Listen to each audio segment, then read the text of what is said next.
السلام علیکم. نننی زموږ ټاپک دی ګیشیس ایکسچینج. دا نوی یونټ دی، یونټ 10 د کلاس 10 بایولوژي اولنی یونټ. یونټ 10 ګیشیس ایکسچینج په دې کې به موږ ریسپیریشن ویو چې په انیملز کې ریسپیریشن څنګه کیږي، په پلانټ کې ریسپیریشن څنګه کیږي. نو شروع کوو د دې انټروډکشن. All living organisms need energy to perform their life-sustaining activities. We already know that the ultimate source of energy for our life is sunlight. مین چې د انرژي کوم سورس دی هغه دی سنلایټ. نو سنلایټ موږ سره څه کوي؟ دا هغه فوټوسنتھسس چې کوم پروسس دی کلاس 7 کې تاسو ویل دی چې فوټوسنتھسس پروسس څنګه وي. سنلایټ چې د دې په موجودګۍ کې انرژي ریچ مالیکول جوړیږي د څه نه؟ د کاربن ډای اکساید او واټر نه. کاربن ډای اکساید او واټر یوځای کیږي او هغه چې دی فوډ مالیکول یا ګلوکوز موږ سره جوړوي. هغه ګلوکوز بیا موږ استعمالو د خپل استعمال خپل چې کوم انرژي ضرورت دی هغه پې موږ پوره کوو. نو دې چپټر کې به موږ ریسپیریشن ویو چې دا ګلوکوز چې دی دا څنګه ماتیږي، څنګه پروسس کیږي. دې کې به زیات زموږ ریسپیریشن سره ریلیټډ څیز وي. خو دا فوټوسنتھسس تاسو ته دې لپاره وایي چې کم ګلوکوز تاسو اوس وایئ نو هغه د فوټوسنتھسس په ذریعه جوړ شي. اکسیجن از ریلیز ایز بای پروډکټ اف فوټوسنتھسس. فوټوسنتھسس چې کله وشو نو اکسیجن څه و؟ هغې کې بای پروډکټ موږ سره ملاو شوی و. لکه څنګه ملاو شوی و بای پروډکټ و؟ تاسو زه دا دغه وښیم فارموله، کیمیکل فارموله دې ته وګورئ. دا فوټوسنتھسس پروسس دی. فوټوسنتھسس پروسس کې کاربن ډای اکساید او واټر یوځای شي د سنلایټ په موجودګۍ کې ګلوکوز راکړي او اکسیجن. دا اکسیجن چې دی بوټی چې دی موږ ته اکسیجن راکوي که نه، دا اکسیجن موږ بیا خپل استعمال پکې راولو او دا ګلوکوز چې دی دا موږ د خوراک ضرورت یا زموږ د انرژي ضرورت پوره کوي. او اکسیجن نارملی زموږ باډي چې دی هغه په اکسیجن باندې چلیږي. نو اکسیجن موږ ته هم د فوټوسنتھسس په ذریعه میلایږي. اکسیجن از ریلیز ایز بای پروډکټ. بوټی فوټوسنتھسس کې څه کوي؟ خوراک تیاری که نه، خو اکسیجن بای پروډکټ مطلب دا یو ایکسټرا سیز، خو دا ډیر زیات ضروری دی زموږ د سروایول لپاره. ریسپیریشن ټیک پلیس ان آل لیوینګ ارګانیزم. ریسپیریشن په ټول لیوینګ ارګانیزم کې، په انیملز کې هم کیږي ریسپیریشن، په پلانټ کې هم ریسپیریشن ضرورت دی که نه. هغو هم لکه پلانټ چې غټیږي د لپاره انرژي ضرورت دی که نه، یا د لپاره خوراک هم خپل ضرورت دی. نو په پلانټ کې هم ریسپیریشن هم کیږي، فوټوسنتھسس هم. خو فوټوسنتھسس بیا صرف په پلانټ کې کیږي، دا په انیملز او په دې کې نه کیږي. په انیملز کې ریسپیریشن صرف کیږي. ډیورینګ ریسپیریشن they utilize oxygen to break down organic molecule into carbon dioxide and water. ریسپیریشن کې څه کیږي؟ ریسپیریشن کې د اکسیجن چې کوم موږ واخلو که نه، دا چې کوم ارګینیک فوډ مالیکیول کوم ګلوکوز وغیره دی هغه مات کی انرژي ته، کاربن ډای اکساید ته او واټر ته انرژي پکې ریلیز شي. نو زموږ ضرورت څه انرژي. د دې نه علاوه موږ ته څه میلاو شي؟ واټر موږ ته میلاو شي د هغه ریاکشن د وجې نه، بل کاربن ډای اکساید هم میلاو شي. نو کاربن ډای اکساید موږ اکزهیل کو، موږ وباسو او بوټی چې دی هغه کاربن ډای اکساید واخلي او بوټی په بیا خپل فوټوسنتھسس کوي. In this unit you will study how organism give and take gases, carbon dioxide او oxygen. مین چیز زموږ په دې یونټ کې دا دی چې موږ کاربن ډای اکساید څنګه وباسو او اکسیجن چې دی دا موږ څنګه اخلو. اکسیجن ابزارپشن او د کاربن ډای اکساید ریلیز په دې یونټ کې به مین موږ دا ویو. ریسپیریشن، gaseous exchange and breathing. اوس ریسپیریشن څه ته وایي؟ د دې ډیفینیشن تاسو زده کوئ، gaseous exchange او breathing. Respiration is an energy releasing process at the cellular level. دا انرژي ریلیزینګ پروسس دی خو په سیلولر لیول، دا په سیل کې دنده ریسپیریشن کیږي. یو سیل ته دنده اکسیجن ورسید نو هلته خوراک کم پروت وي، هغه خوراک چې دی بریک ډاون وشي او څه موږ ته راکړي؟ انرژي، کاربن ډای اکساید او واټر. تاسو ته اوس ریسپیریشن ریاکشن وښیم. ریسپیریشن څنګه فارموله ده؟ ریسپیریشن دا اوس دی ګلوکوز C6H12O6. دا ګلوکوز هلته په سیل کې پروت دی، سیل کې دنده اکسیجن ورپسې راغی، هغې نه یې څه ویسته؟ انرژي زموږ ضرورت و. کاربن ډای اکساید دا د بوټي لپاره ضروري دی، دا موږ وباسو. او واټر چې دا هم زموږ ضرورت دی، نو واټر چې دی هغه موږ ته میلاو شي. نو دا ریسپیریشن چې کوم ریاکشن دی هغه په دې طریقه باندې کیږي. In this process, food molecule e.g. glucose are broken down into simple compound like carbon dioxide and water with the release of energy. په دې کې ګلوکوز سره اکسیجن یوځای شي او هغه سمپلر کمپاونډز ته واړی، کاربن ډای اکساید تی جوړ کی، واټر تی جوړ کی او انرژي ریلیز کی. انرژي په کم شکل کی؟ ATP ایډینوسین ټرای فاسفیټ. ATP دا زه تاسو ته ولیکم چې ATP دا موږ سره د انرژي یونټ دی. نو زموږ باډي کې چې کوم انرژي پروډیوس کیږي هغه د ATP په شکل کې. We know that for aerobic respiration oxygen is required for the complete oxidation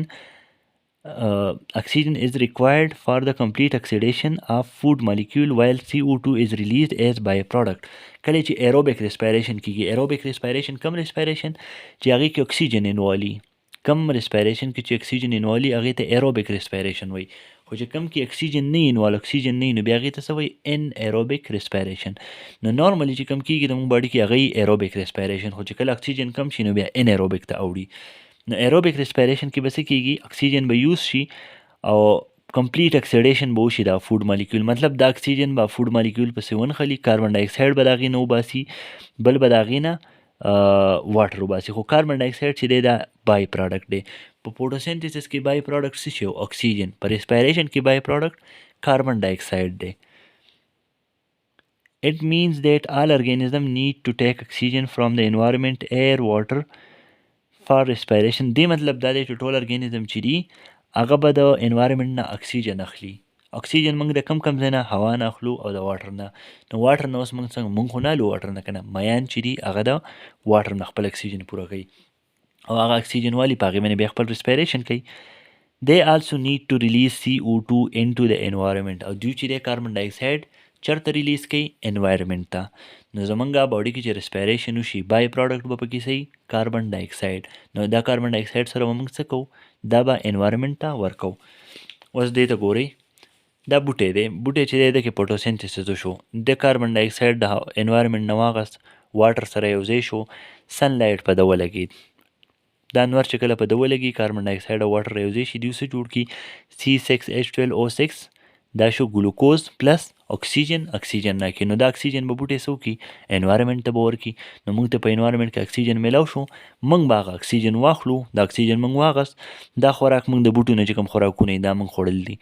دا CO2 چې دی زموږ سل کې پروت دی، اکسیجن موږ د انوایرمنټ نه واغست. نو دوی دواړه به یو بل سره ریاکشن وکړي، انرژي به راکړي، کاربن ډای اکسایډ به راکړي او واټر. دا کاربن ډای اکسایډ به واپس بوټی واخلي، نو بوټی به بیا د فوټوسینتھیسس وکړي، هغې نه به بیا اکسیجن او ګلوکوز میلاو شي، هغه به بیا موږ وخورو، بیا به ریسپیریشن. نو دا یو قسمه سایکل شانتې چلیږي. نو ریسپیریشن څه دی؟ دا یو داسې پروسس دی چې په دې کې فود مالیکول چې دي بریک ډاون شي کاربن ډای اکسایډ ته، انرژي ته او واټر ته. gaseous exchange. gaseous exchange څه شی دی؟ Gaseous exchange mean the exchange of oxygen and carbon dioxide between organism and its environment. دا موږ چې کوم ساه واخلو که نه، موږ چې کوم ساه واخلو هغې کې د اکسیجن زموږ باډۍ ته څنګه راغی، کاربن ډای اکسایډ موږ څنګه وویست، دې پروسس ته وایي gaseous exchange.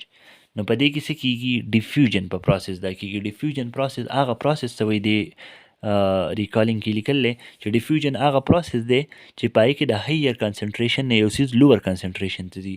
مطلب پرفیوم دی، پرفیوم چې دی د یو ځای کې زه پرفیوم وکړمه، نو هغه ځای کې ښه برابر پرفیوم زه ډېر شی وکړم، نو هغه په ټوله کمره کې خور شي. نو دا د هایر کنسنټریشن نه راغی لوور کنسنټریشن ته.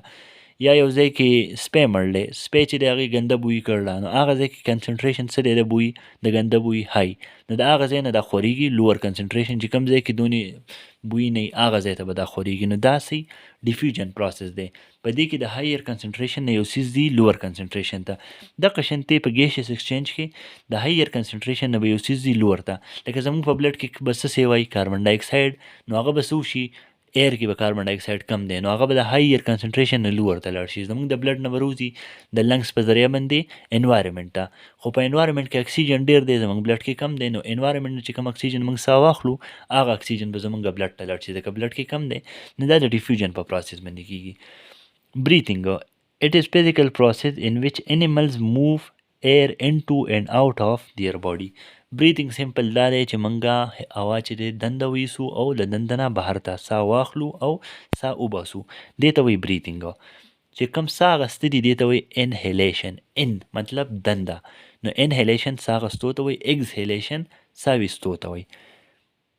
It is done to get oxygen from the air and to release carbon dioxide in it. اکسیجن به موږ د ایر نه اخلو، کاربن ډای اکسایډ به ریلیز کوو. In higher animal lungs are the organ for breathing. په higher animals کې lungs چې دي د breathing دپاره ارګن دی. In breathing, fresh air is made available to the respiratory surface of the lung for gaseous exchange. As fresh air is higher concentration of oxygen than په fresh air کې چې د oxygen سیوا دی که نه د څه نه د blood نه it diffuse into the blood. ایر به موږ واخلو ایر کې اکسیجن ډیر دی دا اکسیجن به زموږ د لنګ په سرفیس ولګي هلته چې د کیپیلریز دي که نه ویسلز دي هغه ویسل کې بلډ دی بلډ کې اکسیجن کم دی نو هغه اکسیجن د بلډ کې چې کله کم دی نو د انوایرمنټ نه به انوایرمنټ کې ډیر دی که نه زموږ ایر فرش ایر چې دی پای کې اکسیجن ډیر دی د دې فرش ایر نه به د اکسیجن لاړ شي بلډ ته بیا بلډ کې چې دی که نه دا ډیفیوژن چې وشو نو بلډ کې موږ سره په هغه ټایم کې صحیح کاربن ډای اکساید په هایر کنسنټریشن کې ځکه زموږ باډي کې دننه ریسپایریشن شو دی په ریسپایریشن کې کاربن ډای اکساید جوړ شو دی دا بلډ دا کاربن ډای اکساید راوړي دا چې په دې بلډ کې هایر کنسنټریشن کې دی دا ډیفیوز شي انوایرمنټ ته د لنګ په ذریعه باندې بهر ته ځکه چې په انوایرمنټ کې کاربن ډای اکساید خو ډېر کم وي که نه زموږ په انوایرمنټ کې کاربن ډای اکساید څونه دی 0.05% دی داسې که 0.035% ډیر کم دی مطلب زموږ په انوایرمنټ کې کاربن ډای اکساید نو کاربن ډای اکساید به زموږ د بلډ نه بهر ته وځي دا ډیفیوژن پروسس شو نو سمپل ایر کې اکسیجن ډیر و دا اکسیجن زموږ بلډ کې کم دی نو د ایر نه به دا چېرته ځي بلډ ته بلډ کې کاربن ډای اکساید ډیر دی په ایر کې کاربن ډای اکساید کم دی نو دا کاربن ډای اکساید به د بلډ نه ایر ته ځي اوس دې ته تاسو وګورئ دا هم دغه ریاکشن شو بیا فوټوسنتھسس څه ته وایي photosynthesis it is energy releasing process food molecule glucose broken down into simpler compound like CO2 and water with release of energy په دې کې به انرژي ریلیز کیږي بیا gaseous exchange چې د اکسیجن او د کاربن ډای اکساید د ارګانیزم او د انوایرمنټ منځ کې اکسچینج څنګه کیږي دې ته وایي gaseous exchange او دا د ډیفیوژن پروسس په ذریعه باندې کیږي بیا د بریتنګ پروسس هغه پروسس دی چې پای باندې انیملز ایر دنده وړي او بهر ته وړي دنده وړو ته څه وایي انهیلیشن دا به اکسیجن دنده وړي او بهر ته چې وباسي هغې ته وایي اکزهیلیشن کې به صحیح CO2 به موږ بهر ته وباسو اوس دې تاسو وګورئ اکسیجن څنګه کیږي فرش ایر چې دی په دې کې اکسیجن ډیر دی هایر اکسیجن دی بلډ کې اکسیجن لو دی نو دا به د بلډ ته راشي بلډ کې به ابزارب شي د لنګز کې چې کوم فرش ایر راغی د هغې په ذریعه بیا بلډ دی په دې کې کاربن ډای اکساید سیوا دی که نه نو دا CO2 په بلډ کې سیوا دی نو دا به څه وکړي دا انوایرمنټ ته به ریلیز کړي د اکسیجن په ایکسچینج سره اکسیجن به د انوایرمنټ نه والي او CO2 به انوایرمنټ ته ورکړي دا شو موږ سره د انیملز چې دی چې په انیملز کې څنګه ریسپایریشن کیږي ګیشیس ایکسچینج په انیملز کې څنګه کیږي بیا ګیشیس ایکسچینج په پلانټ کې څنګه کیږي دا به موږ نیکسٹ ټاپک کې ویو تھینک یو فار واچینګ سټے ټیون فار د نیکسٹ لیکچر